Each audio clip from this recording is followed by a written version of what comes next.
नमस्कार दोस्तों। कहते हैं कि हम दिमाग से अपनी ज़िंदगी की बड़ी से बड़ी समस्या का समाधान कर सकते हैं। जहाँ ताकत से काम नहीं लिया जा सकता, वहाँ बुद्धि का इस्तेमाल करके हम अपने काम को बना सकते हैं। इसी बात को बयान करती है हमारी आज की ये कहानी, जिसका नाम है लकड़ी का घोड़ा। दोस्तों, इस कहानी को मैंने अपनी कक्षा 5 की बाल भारती नाम की हिंदी की पाठ्यपुस्तक में पढ़ा था और आज की इसी वीडियो के माध्यम से मैं आप लोगों के सामने ये कहानी पेश कर रहा हूँ। तो चलिए पढ़ते हैं इस कहानी को शुरू से लेकर अंत तक। बात बहुत पुरानी है। यूनान में मेनेलस नाम का एक राजा राज करता था। एक बार उसके पड़ोसी देश ट्राय का राजकुमार पेरिस यूनान आया। दुर्भाग्य से पेरिस यूनान की रानी हेलेन को उठाकर ट्राय ले गया। यूनानियों को बड़ा धक्का लगा। ट्राय वाले उनकी रानी को ले जाएं, इससे अधिक अपमान की बात और क्या हो सकती थी।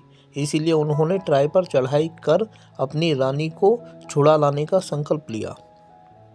मेनेलस ने अपने सभी बड़े बड़े सरदारों और अनुभवी सेनापतियों को बुला भेजा और युद्ध की तैयारी शुरू कर दी। ट्राय तक पहुंचने के लिए एक बहुत बड़ा जहाजी बेड़ा तैयार किया गया।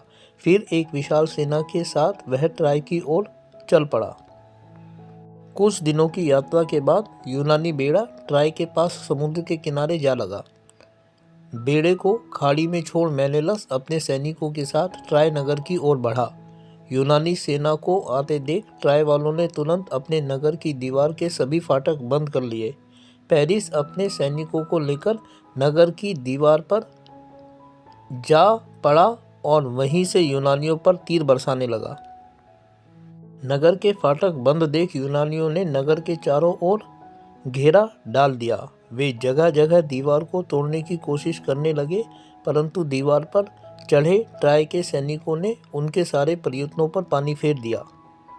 दोस्तों, एक खूबसूरत से चित्र में आप देख सकते हैं यूनानियों और ट्राय के सैनिकों के बीच होने वाले युद्ध को। आप देख सकते हैं कि किस तरीके से सैनिक ऊपर दीवार से यूनान के सैनिकों के ऊपर तीर की वर्षा कर रहे हैं। अजीब लड़ाई थी यह। आक्रमणकारी नगर के चारों ओर घेरा डाले हुए और उनके शत्रु नगर की चार दीवारी में बंद। ट्राय वाले अपने नगर की चार दीवारी में बंद जरूर थे, पर उन्हें वहां सब तरह की सुविधाएं थी। नगर में कई गहरे कुएं थे, तालाब थे और वर्षों तक खाने के लिए पर्याप्त सामग्री थी।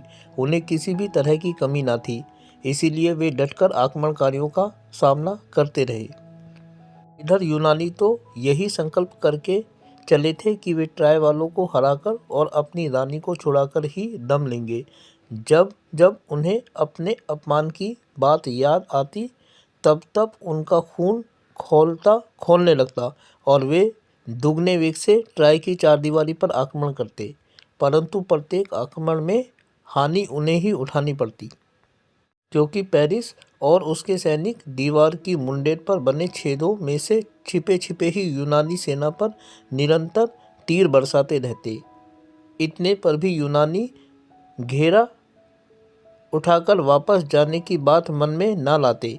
बिना ट्राय को जीते और हेलेन को छुड़ाए वे अपने देश जाकर क्या मुँह दिखाते। इसी तरह धीरे धीरे 10 वर्ष बीत गए। इन 10 वर्षों में दोनों ओर का काफ़ी नुकसान हुआ। साल 6 महीने नहीं, 10-10 बरस तक आक्रमणकारी नगर को घेरे पड़े रहे। इससे बड़ा दुर्भाग्य और क्या हो सकता है। सोचो तो, ट्राय की जनता को इन 10 वर्षों में कितने कष्ट उठाने पड़े होंगे। पर जिन्हें देश प्यारा है, देश की स्वतंत्रता प्यारी है, वे इस प्रकार के कष्टों से नहीं घबराते। उधर यूनानियों के कष्टों का तो कहना ही क्या। पूरे 10 वर्ष अपने बाल बच्चों से दूर युद्ध क्षेत्र में ही शत्रु के सामने डटे रहना क्या कम साहस की बात है। पर जिन्हें अपने अपमान का बदला लेना हो, उन्हें ऐसा संकल्प करना ही पड़ता है। उनके लिए ऐसे कष्ट उठाना साधारण सी बात है। एक दिन ट्राय वालों ने देखा कि यूनानी सैनिक अपने तंबुओं को उखाड़ रहे हैं।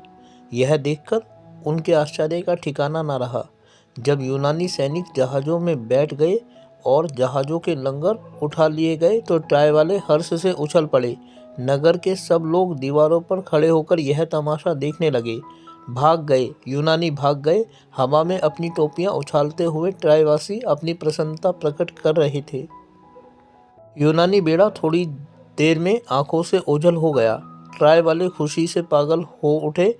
उन्होंने नगर का फाटक खोल दिया और उछलते कूदते बाहर आ गए। छोटे छोटे बच्चे भी, जिन्होंने दीवार के बाहर फैले हुए छोटे बड़े मैदानों पर समुद्र के कभी दर्शन न किए थे, किलकारी मारते हुए बाहर निकल आए। यह स्वतंत्रता का उल्लास था। बाहर निकलकर कुछ लोगों ने देखा कि समुद्र के किनारे एक घोड़ा खड़ा है। वे उधर दौड़े। पास जाकर देखा तो वे हैरान रह गए। अरे, यह तो लकड़ी का है। एक ने आश्चर्य से कहा, लकड़ी का इतना बड़ा घोड़ा? तो यूनानी लोग हमारे बच्चों के लिए यह खिलौना छोड़ गए हैं। यह तो बहुत अच्छी भेंट है, दूसरे ने हंसते हुए कहा। इतने में और लोग भी आ गए। लकड़ी के घोड़े को देख सब हैरान थे। कोई उसे आगे से देखता, कोई पीछे से। वाह, यह तो बहुत अच्छी भेंट है। ले चलो भाइयों, इसे नगर में ले चलो, हमारे बच्चे खेलेंगे, किसी ने कहा। सब लोग उस लकड़ी के घोड़े को खींचते घसीटते नगर में ले आए। शाम होने पर सारे नगर में रोशनी की गई। राजमहल में सैनिकों को दावत दी गई। बहुत रात गए तक लोग नाचते गाते रहे। अंत में थक कर निश्चिंत सो गए। वर्षों से उन्हें ऐसी मीठी नींद नसीब नहीं हुई थी। दोस्तों, आप लकड़ी के घोड़े को देख सकते हैं कि कितना बड़ा आकार है उसका। नीचे सैनिकों को देख सकते हैं और आप देख सकते हैं कि महल की चारदीवारी के सामने कितने बड़े आकार में खड़ा है लकड़ी का यह घोड़ा। ट्राय वाले सोए हुए थे, तब घोड़े के पेट में बैठे यूनानी सैनिक जाग रहे थे। जब उन्हें विश्वास हो गया कि सब सो गए हैं, वे बाहर निकले और उन्होंने चुपके से नगर का फाटक खोल दिया। उधर अंधेरा होते ही यूनानी बेड़ा वापस आ गया था और यूनानी सैनिक नगर की दीवार के आसपास छिप गए थे। जब घोड़े के अंदर छिपे यूनानी सैनिकों ने फाटक खोल दिया तो यूनानी सेना ट्राय के सोते हुए लोगों पर टूट पड़ी। जब तक ट्राय वाले सावधान हों, यूनानियों ने सारे नगर पर अधिकार कर लिया। यूनानियों ने ट्राय वालों को खूब लूटा। उन्होंने अपने बुद्धि कौशल से ट्राय वालों को पराजित कर दिया। फिर वे हेलेन को लेकर खुशियां मनाते हुए अपने देश लौट गए।